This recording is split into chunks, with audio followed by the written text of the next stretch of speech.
This cave looks frozen in time, but the reason it exists is heat.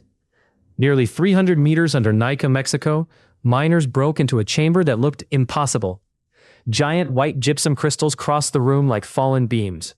Some were almost 12 meters long, far larger than the people standing beside them. The first twist is that this was not an icy cave.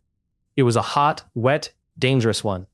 When researchers entered, the air could sit around 50 degrees Celsius, with humidity so high that sweat could barely cool the body.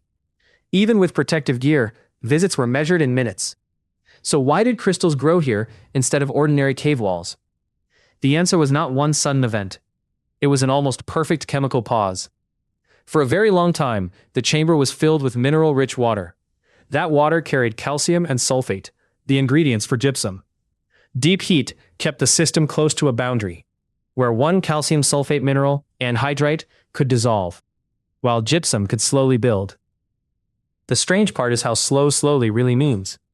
Researchers measured growth rates so tiny they were described at the nanoscale.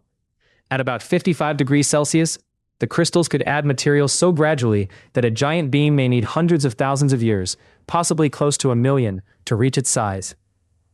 That is why Naica feels like a contradiction. The cave looks like a crystal explosion, but scientifically, it is closer to patience made visible. Then humans changed the clock.